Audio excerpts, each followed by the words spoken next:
I'm Carol, the Positive Aging Warrior. This show is all about having a positive attitude to aging so we can have fun into our 90s and beyond. Welcome to Over 50, So What? Many of us like to volunteer for different worthy organisations, especially if we have some more time in semi-retirement or retirement.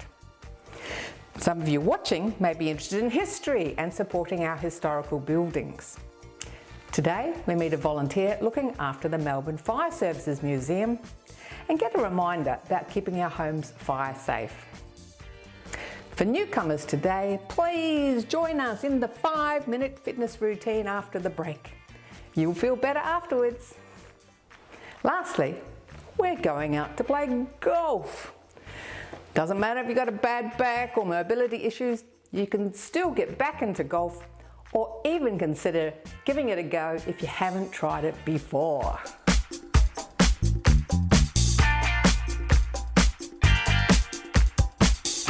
We're at the Fire Services Victoria Museum, and this is run all by volunteers, and we're speaking with Brian, who is a retired firefighter. Hi Brian. Hi, how are you?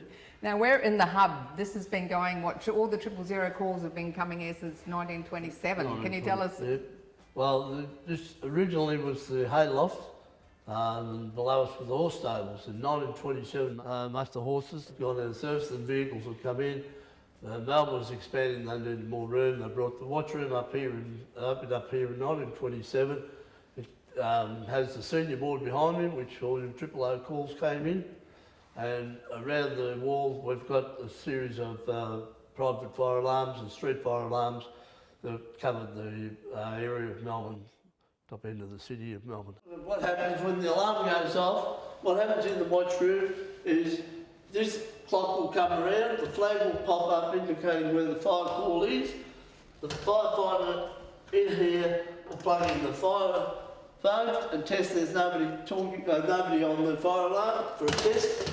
They will then take down all this information, pass it over to the senior board, who will set the alarms and the bells off in the station. He will announce the call on the PA. Because it is an alarm in Melbourne somewhere in a building, we have keys, so the junior firefighter will procure the keys from the watchroom cabinet. The responding officer comes to the top of the stairs, he'll be given the turnout information and also the keys. From there, they will respond to the fire call. And it was very busy. It was manned 24 hours a day, 365 days a year. So the early days we had 3 shifts, so we had what we call the 888s. So it started at 7, went till 3, 3 till 11, and then 11 till 7. Back about the middle 80s, they changed to what we call the 10-14 system, where we have 2 day shifts of 10 hours, 2 night shifts of 14 hours. But this room was manned with 1 or 2 senior men, depending on the amount of calls coming in, how busy it was. We had a junior boy in here, he looked after all the alarms and monitored them. We had the radio operator sitting over there, and we had the junior board, which took all your domestic calls. So where people had gone to a fire or an incident, they needed to get in touch with the police or the insurance companies that go through there. This is only for fire calls only. And then you had the big key cabinet over there where we had alarms.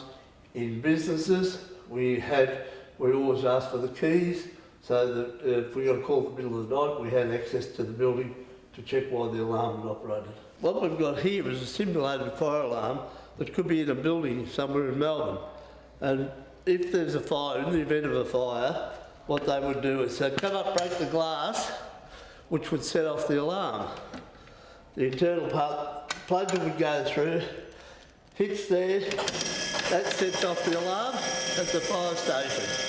The minute the fire station would receive that alarm, would give them what type of alarm it is and the address of where the alarm has gone off, and they would respond to the alarm. Now tell me, the public can come and have a look at the museum, can't they? Yes, it's open to the public 3 days a week, so we're open on Thursdays, Fridays and Sunday. And if someone wants to volunteer to help out the museum too, you wouldn't say no? We're always looking for volunteers. It's one of those things, it's very hard to get volunteers. And yes, we would love anybody to come in and wish to volunteer. They're most welcome. Hi Darren, welcome to Over 50 So What. Great to have you on the show. Thank you. Can you give us the 4 basic safety tips for being fire safe at home? Fire safety in the home is really important. Unfortunately, we see too many preventable fire fatalities each year from house fires. So the top 4 things to remember for fire safety in the home would be to ensure that you've got working smoke alarms. It's probably the number 1 message that we would ask people to check their smoke alarms, make sure they're working. The second point to remember is to just check your fire risks around the home. So make sure that the cooktop is clear of any flammable material, that you're charging things on non-flammable surfaces, and other things such as electrical appliances, make sure that they're in good working order. The third thing to remember would be to have a home fire escape plan and practice it regularly. A home fire escape plan is a simple document that shows you the 2 ways out of each room of your home, where your meeting point is. Typically it's the letterbox, and that should be practiced with all family members so that if a fire does start, everyone knows what to do. When people don't know what to do, that's when they start to panic. So we ensure that, we like to ensure that people know what to do when there's a fire. And the 4th thing to do is, if there is a fire, is to get out and stay out. Call 000. If you do happen to be competent in the use of a fire extinguisher or a fire blanket, that would be great, but make sure they're not stored too close to the cooktop. But the main message is to get out and stay out and call 000. Okay, thanks a lot Darren. You're welcome.